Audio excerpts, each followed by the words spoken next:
Welcome to Stacy Washington Now. I am live and direct to you from Nashville. I'm at National Religious Broadcasters Convention, and we have a fantastic show planned for you today. We have RNC National Spokesperson Madison Gisoto Gilbert joining me to talk about the South Carolina Republican primary, and Stacy Skanke. She's a staff attorney at the Goldwater Institute. We're going to discuss Biden finding the country's most successful private Christian institution nearly $40 million.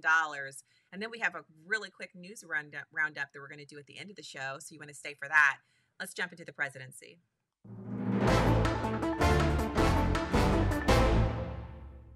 Oh, yeah. So President Biden has the election year to worry about. And one way to motivate voters is to give them something. And if you're the president and you've been smacked down by the Supreme Court on giving out student loan forgivenesses, why not just do it anyway? So there's another election year student loan program.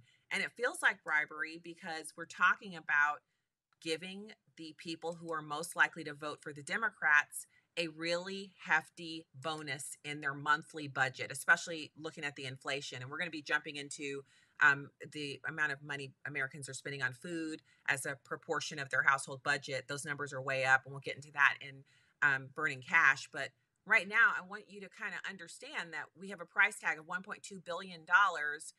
And Biden is doing this in an election year because he did it in the midterms during an election year, and it worked. Gen Z turned out big time for the Democrats because they were told, hey, you're getting you're getting student loan forgiveness, so why not vote for us? And they turned out.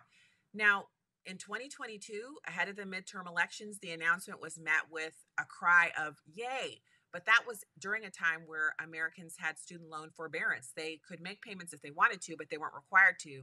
Since then, student loan repayment has restarted. You have people paying their student loans again, and those payments are significant for a number of borrowers.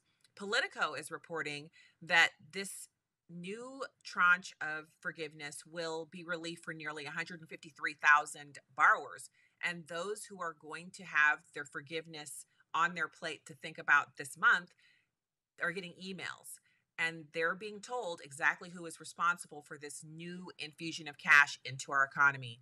Now, remember, all of these things, when government makes money, creates it out of thin air, these repayment loan forgiveness programs, these things are really the driver on inflation. We saw inflation kick up after the pandemic because there were tons of cash payments that were made to Americans.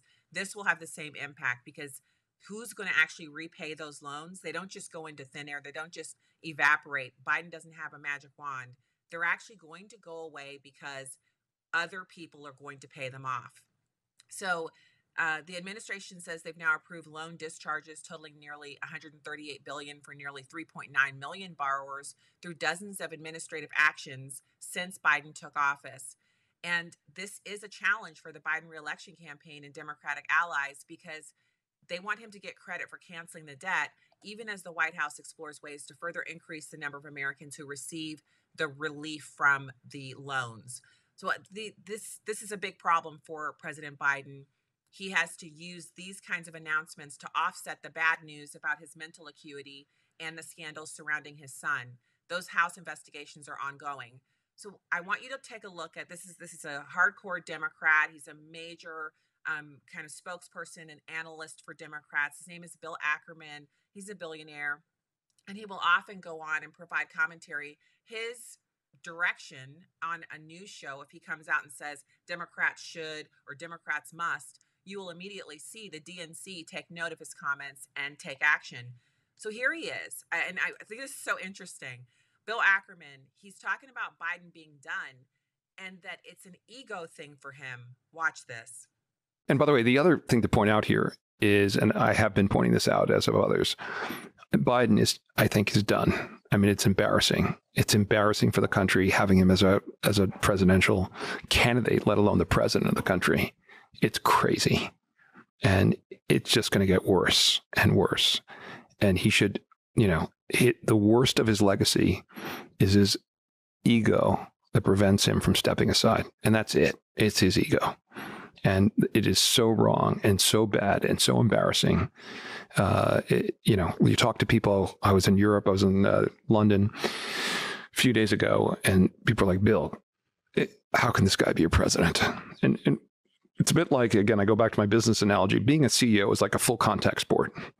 Being president of the United States is like some combination of wrestling, marathon running, being a triathlete. I mean, you got to be a serious physical shape and at the top of your game to represent this country. And he is a far cry from that, and it's just getting worse, and it's embarrassing.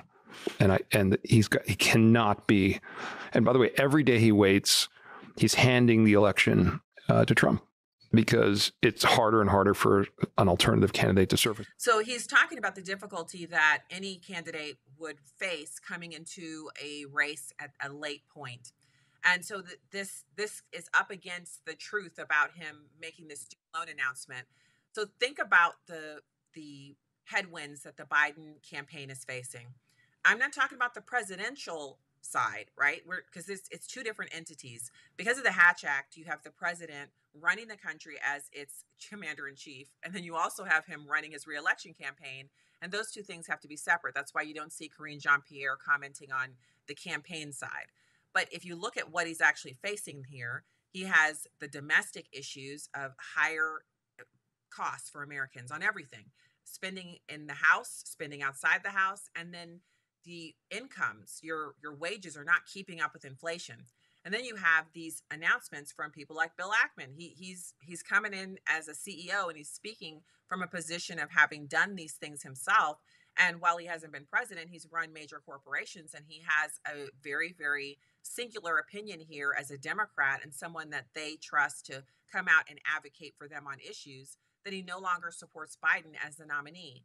So then that throws it to the speculation that has been wild and rampant around the right side of the political aisle that has to do with whether or not it will be Michelle Obama or if it would be even Gavin Newsom. Bill Ackman doesn't think it will be either of them. He wants to go with the person who is already in the pipeline, which is it's a Democrat, little known guy. He was mentioned later on in the video clip. He's saying the only way to get the delegates in line is to have that guy step up. I don't know. I think they're going to go with a superstar. The Democrats really like celebrity and star power. We'll see what happens. Stay right there for more. Stacey Washington Now.